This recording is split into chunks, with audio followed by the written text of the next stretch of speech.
blessed evening o mapagpalang gabi po sa ating lahat. It's been so long since nang nagawa po ng devotion video inyong lingkod at hindi tayo ay nagbabalik at tunay nga na napakarami nating dapat ipagpasalamat sa Panginoon. Una ay dahil sa tatapos na second reading or second quarter na result ng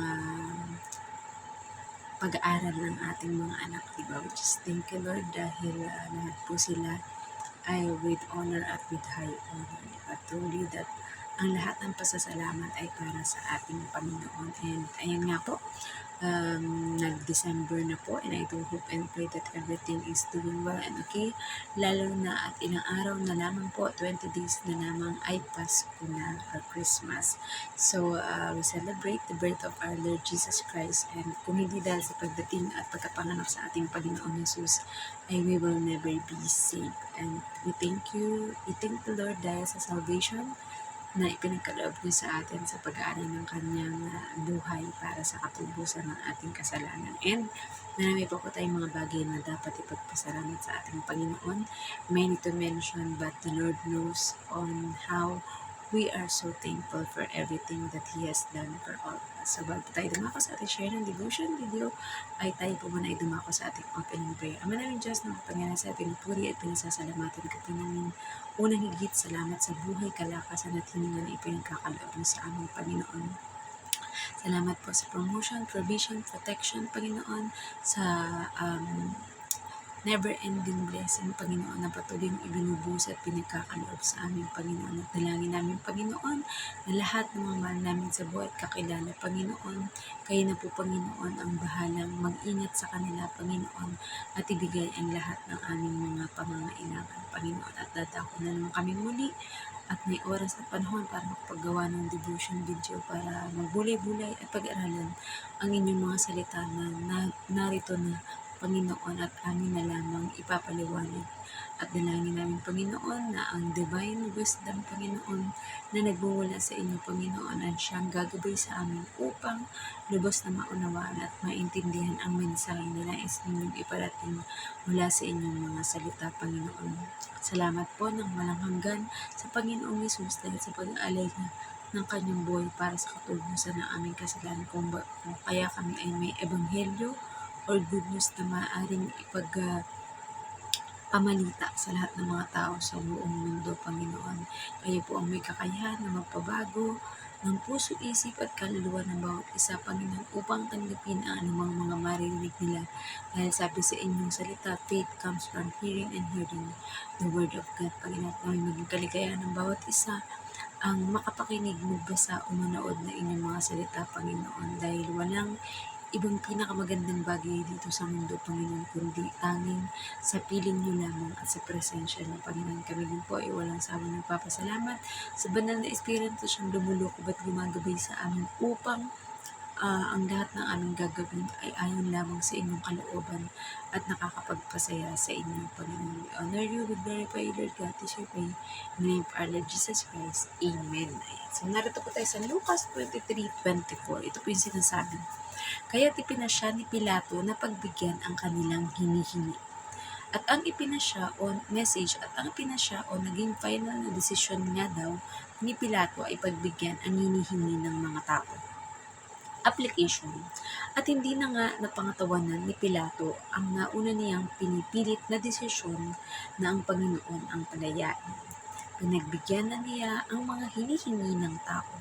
Ito ang patunay na anuman ang mangyari, ang pangako at kalooban pa din ng Diyos ang masusunod. Maaring hindi man tayo sang-ayon, pero lagi nating tandaan na ang kaisipan ng Diyos ay hindi natin hawak. Walang ibang nakakaalam nito maliban lamang sa ating Diyos Ama na may gawa sa ating lahat. Ang magagawa lang natin ay tanggapin ito at harapin ng may tapang at lubos na pananalig sa magagawa ng Diyos.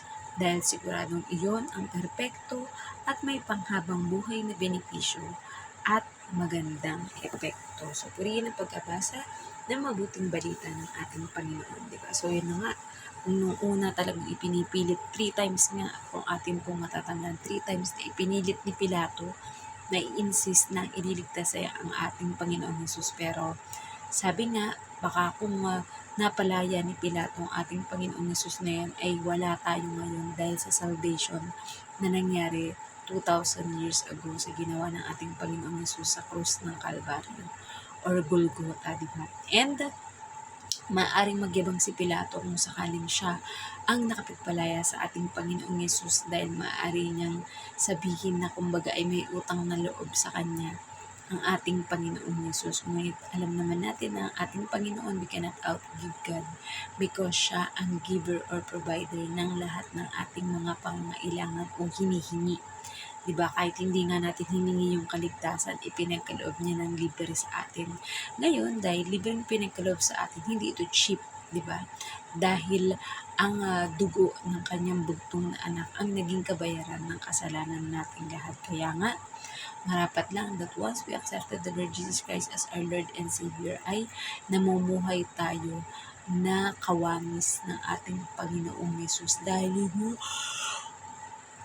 perfectong nais talaga sa atin ng Diyos Ama, di ba, na tayo ay to live as Christ-likeness. Ayan. And syempre, maaaring sabihin ng iba, ano ba yan? Parang ang pangit naman, kumbaga, ng ginawa ni Pilato dahil nga ang pinagbigyan niya ay yung nire-request ng mga tao. Pero sabi nga natin na pinagkaloob ng Diyos na mangyari yun dahil meron siyang great purpose.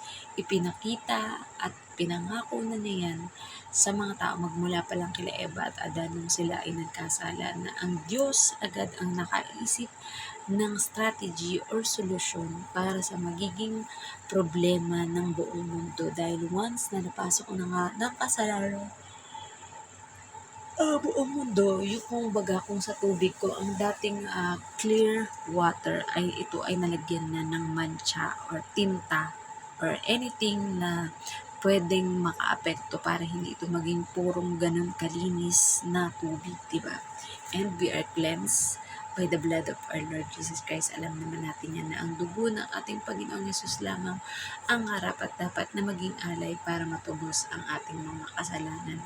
At yun nga, kapag kahit naguguluhan tayo or Lord, bakit ganun yung nangyari, hindi yung nire-request ko o hindi yung pinagpe-pray ko yung nangyari, di ba? Pero sabi nga, magagawa lang natin ay magtiwala sa at tanggapin, di ba? Na that's the will of the Lord eh. Kumbaga, wala tayong kakayahan. Hindi natin kontrolado ang mundo at hindi natin kontrolado ang mga sitwasyon, di ba? Kaya ang tanging magagawa natin, magtiwala na God knows what is best for us. And alam naman natin na para ito sa ating kabutihan, which is yun nga yung salvation natin, is even until the time that we are not in this world, alam natin na secured tayo, na sa kaharian tayo ng Diyos, mapupunta at makakasama na natin personally at physically ang ating Panginoong Diyos Ama at ang ating Panginoong Yesus. Ayan. At ang lahat ng mga nabuhay mula nung una pa man na sumusunod sa kalooban ng ating Diyos Ama. Siyempre, hindi pa natin alam kung ano ang nangyayari dun sa kabilang buhay dahil narito pa tayo sa buhay na ito. Kaya nga, nawa we make the best out of this life, serving God, serving people, loving God and loving people, and making the Great Commission to go therefore and make disciple of all nations. Ayan. So, nawa po ay may natutunan kayo sa ating maiksing share ng devotion video at tatawarin niyo po kung medyo maigsi lang dahil talagang ang ating katawan po ay kailangan na magpahinga at matulog dahil tayo ay talagang maraming ginagawa during mga panahon na ito. Ayan. So, let us all close into our closing prayer para makapagpahinga na rin po ang inyong lingkod at kapag kaya po ng oras natin or panahon bukas na makagawa ay itatry po natin na gumawa because now is thanks God, it's Friday. So, walang pasok na bukasan ng ating alaga at ang ating mga amo. Ayan. Isa rin yan sa bagay na dapat naman ipagpasalamat dahil ang ating among lalaki ay meron ng pagbabalik sa kanyang trabaho. So, praise God because kahit marami man tayong ginagawa dito sa bahay pero yun, yung pagpapabait ni Lord na magkaroon na siya ng trabaho ay ipinagkaloob na sa ating mga amo. So, let us pray. Amin Diyos na mapayara sa atin. Pinupuri ka po namin sa inyong mayamang salita na aming napag-aralan ngayong pagnanay nga Panginoon na kung si Pilato, Panginoon, hindi niya napanghawakan o napangatawan na ng kanyang desisyon, Panginoon, na maglingkod sa inyo, Panginoon, at magawa ang inyong pinagagawa, Panginoon. Pero minsan, hindi po na maiiwasan, Panginoon, na maaaring may mga maging balakid sa amin, Panginoon, sa mundong ito, Panginoon, because this world is a fallen nation, Panginoon. This world has many problems, Panginoon, na maaari namin makarap. Pero once that we are entrusting our life into you, Panginoon, we know that Emmanuel, God is with us, Panginoon, at kailanman hindi nyo kami iniiwan ni pinapabayaan ng Panginoon. At dalangin po namin, Panginoon, ang lahat ng mga tao, Panginoon, na nadaya, niloko, Panginoon, sa utang, sa negosyo, sa trabaho, Panginoon. Alam po namin, Panginoon, na kayo ang kayang-kayang mag-restore ng lahat ng mga nawawalang ito, Panginoon, at kaya niyo ibalik ng 100 folds of blessing sa taong nawalan, Panginoon. Gayon din, pinapanalangin din po namin, Panginoon, ang lahat na may mga sakit at karamdaman, Panginoon, gano'n man ito kalala, gano'n ito kagrabe, Panginoon, sa inyo po ay walang imposible, kayang-kaya niyo pong pagalingin ang anumang klaseng mga sakit, Panginoon, na meron ang bawat isa, Panginoon, ito naman ay malala o hindi, Panginoon, o simple na mga sakit, Panginoon, pero with just a blink of an eye, Panginoon, ay kayang-kaya niyo pong pagalingin ang bawat sakit at karamdaman ito. At kung inyo pong magiging kalooban, Panginoon, ay lisanin na ng mga kakilala namin ang mahal sa buhay ang mundong ito, Panginoon, ay you know kung ano po ang best sa amin, Panginoon. Basta kami patuloy na magtitiwala sa magagawa ninyo, Panginoon. We know, Lord God, that everything that we do, Panginoon, ay for your glory, Panginoon. Ganyan din po, Panginoon, dinadalangin namin ang lahat mga pastors, priests, evangelists, prophet, teachers, mga regular members, Panginoon, at lahat ng mga magiging bagong members pa lamang po, Panginoon, at mga na-invite, Panginoon, that may you continue to bless each and every one of us, Panginoon, at ipagkaloob niyo po sa amin ang aming mga pangailangan, Panginoon, at lalong higit ang pagpunta sa iba't ibang mga panid ng lugar, Panginoon, para sa gayon, Panginoon, ay maipahayag din po sa kanila ang inyong ebanghelyo o good news, Panginoon. Dinadalangin din po namin, Panginoon, ang aming mga mahal sa buhay, Panginoon, ang aking mga anak, ang aking asawa, Panginoon, ang aking mga kapatid, at lahat-lahat na po, Panginoon, ay pinagkakatiwala po namin, Panginoon, sa inyo din po, Panginoon, ang bansang Pilipinas, Panginoon, na kayo po may kakayahan, Panginoon, na linisin at isaayos ano man ang mga nangyayari sa aming bansa, Panginoon, nang sa gayon ay magkaroon ng isang mabuting pagsasama ng bawat isa, Panginoon, sapagkat wala na po kami ibang mahihiling pa sa inyo, Panginoon, kundi tanging pasasalamat lamang po sa lahat na inyong mga dakilang ginawa. Gayon din po, we pray for Hong Kong, Panginoon, na sa kakatapos lang po na nangyari nga fire, Panginoon, sa Taipo, Panginoon. We pray, Lord God, na iniingatan niyo po ang bawat mga Pilipino, Panginoon, na nagtatrabaho doon, Panginoon, that they are safe, Panginoon, in the presence and in the arms of you, Lord God. At alam po namin, Panginoon, na basta ang bagay na ginagawa namin ay para sa inyo, Panginoon. Kailanman our labor in the Lord is not in vain, Panginoon. Alam po namin yan at ramdam po namin, Panginoon, na hindi niyo po kami iiwan at ni pababayaan man, Panginoon.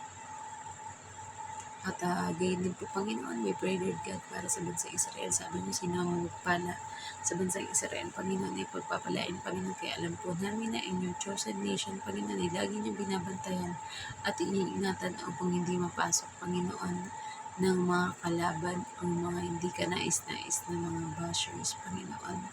At we also pray, Lord God, para po sa lahat ng mga gagawin pa ng iba't ibang mga activity, Panginoon, ikaw ang mataas.